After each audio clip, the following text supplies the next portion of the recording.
Hey everybody, I'm James Riley, and I'm back with more Revenge of Magic. We are on Chapter 5. In the last chapter, we kind of saw that Fort's been living with his aunt. It's 6 months later after the attack in Washington, and he's just depressed. He's devastated over his father being gone, and he feels like he's like a burden on his aunt, and he doesn't know what he's doing.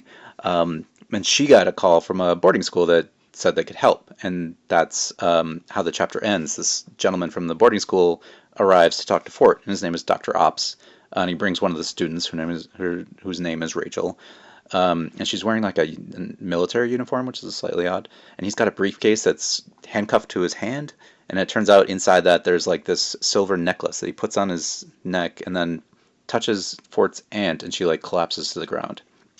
So that's where we're at. Chapter 5, Revenge of Magic. The sight of his aunt collapsing to the floor shocked Fort for a moment. But then that moment passed and rage filled his mind, memories of DC flashing in and out as he launched himself at the man from the school. "Don't you touch her!" he shouted, drawing back his arm to punch Dr. Ops. Before he could strike, though, something burning hot slammed into his side, sending him crashing across the room into the opposite wall. "Rachel, no!" Dr. Ops yelled, stepping out over Fort, hands raised in the air. "Are you okay, Forsyth?" Fort groaned, rubbing his head, then quickly moved his hands around to feel where he'd been hit, finding his shirt blackened and charred by whatever it was that had struck him. What is happening?" he said. Dr. Ops smiled sadly and extended a hand to help him up. "I'm sorry about your aunt. I should have warned you, but we can't have her listening to our conversation. There are things she isn't authorized to hear." Fort shook his head, not sure he was hearing right. "You knocked her out because you're going to tell me top secret things?" I actually encouraged her brain to sleep," Dr. Ops said, helping Fort back into his seat. "Rachel, could you go find him another shirt? Preferably the same color as this one?" Rachel glared at Fort. "Touch him again and I burn you to ash," she said, then turned and stalked out of the room. Dr. Ops half smiled. "One of our best students." Fort just stared at him. "What did she do to me?" "Let's start a bit further back, shall we?" Dr. Ops said, and reached across the table for Fort's hand.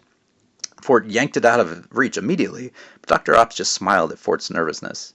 "No need to be scared. It's much faster to do things at the speed of thought." "What are you talking about?" Fort set his hands safely beneath the table.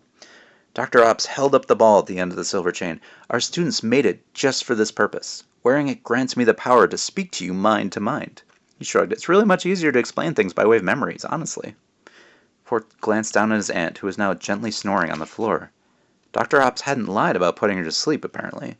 But even seeing that, Fort couldn't believe he could hear Dr. Ops' thoughts or see an actual memory. It didn't seem possible. Then again, neither did the attack in D.C. Fort slowly brought his hand up to the table and laid it down, palm up. "You better not be lying." "Oh, I never lie," Dr. Ops said, reaching for Fort's hand. "There's no need. If I don't want you knowing something, I'll just erase your memories." Fort's eyes widened and he started to pull away, but Dr. Ops clamped his hand down on Fort's, and the kitchen immediately disappeared, replaced by the interior of a car, one stopped above what looked to be an archaeological dig site. Not only that, but the sun was high in the sky when a moment ago it had been early evening. "What did you do?" Fort shouted, but no sound emerged from his mouth, and he realized he couldn't move.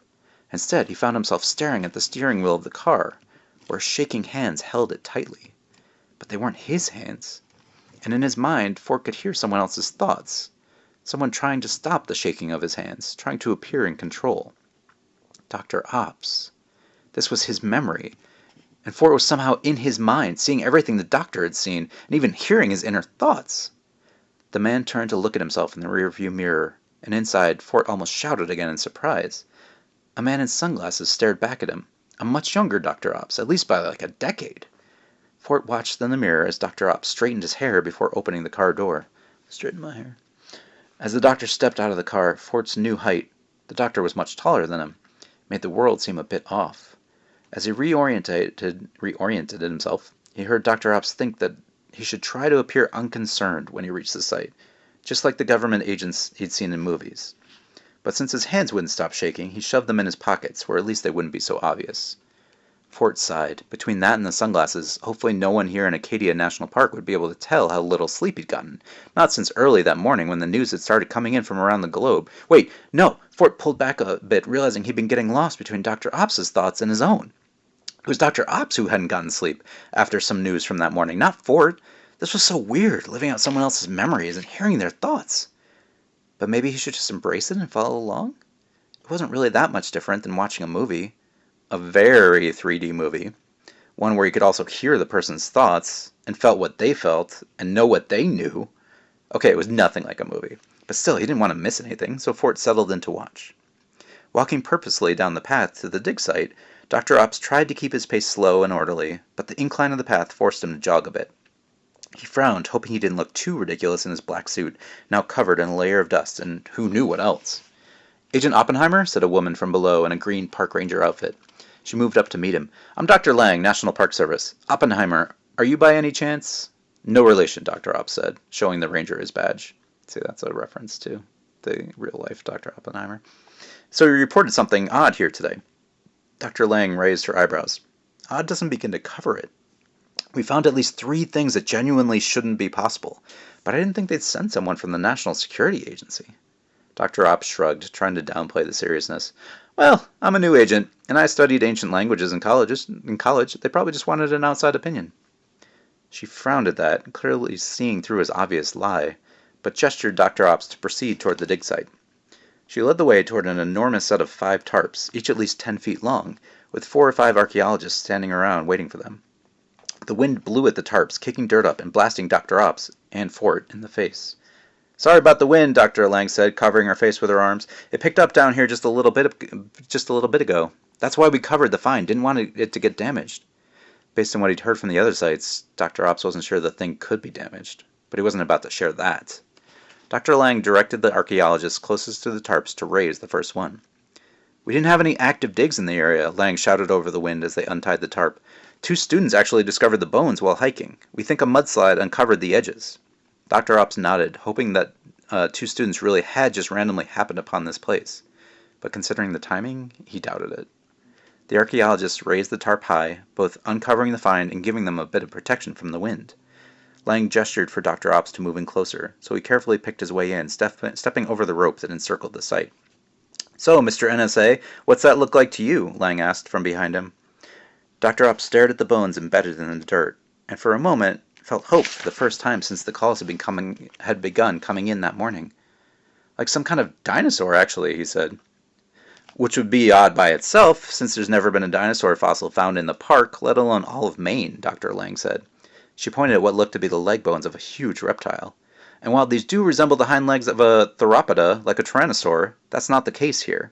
Because first, these bones are only a few thousand years old, not 65 million. Second," she nodded at the other archaeologists, who lifted the next tarp. Long, thin bones ran up from the back of the creature, then separated into extended fingers, like the wings of a bat. "Tyrannosauruses don't have wings," Lang finished. Dr. Ops' stomach sank into his shoes, and he almost dropped to his knees right there. It was a 4th site. What did this all mean? It couldn't be happening. It just wasn't possible. "That's not even the weirdest part," Lang said as her colleagues lifted the 3rd tarp. "I know," Dr. Ops said quietly, not looking up from the wings. "There's a rider." The ranger's eyes widened in surprise as the 3rd tarp lifted to reveal a human skeleton seated around the creature's midsection as if it were riding it. "How could you possibly have known that?"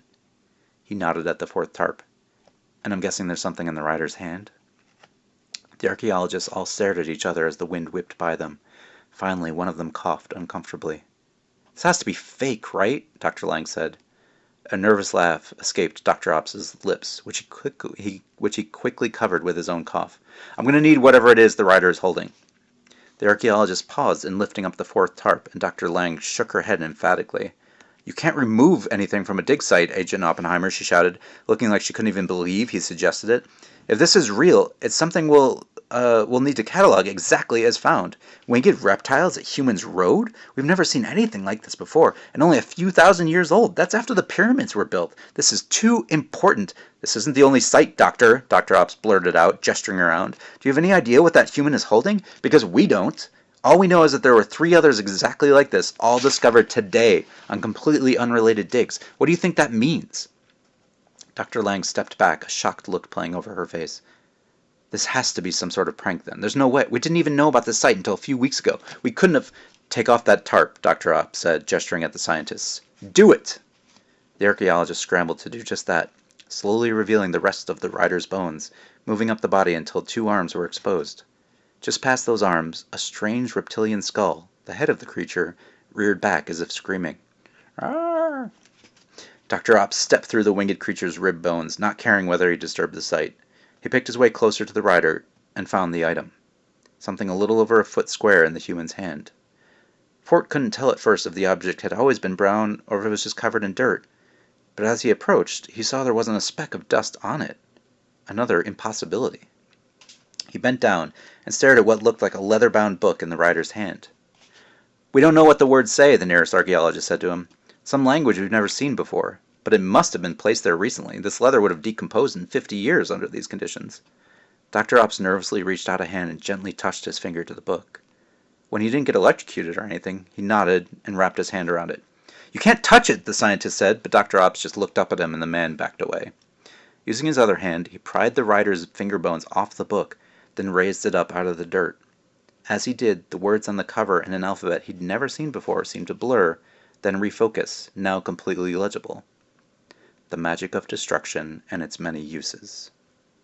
Dr. Ops felt a chill sail down his spine. Out of the 4 books of magic that had been uncovered that day around the world, this one might actually be the most dangerous.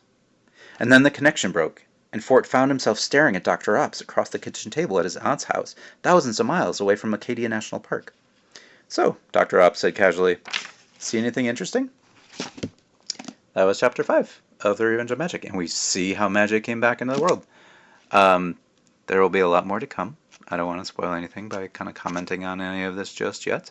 But yeah, I hope you enjoyed that, and come back later for the next chapter. Thank you so much. Bye.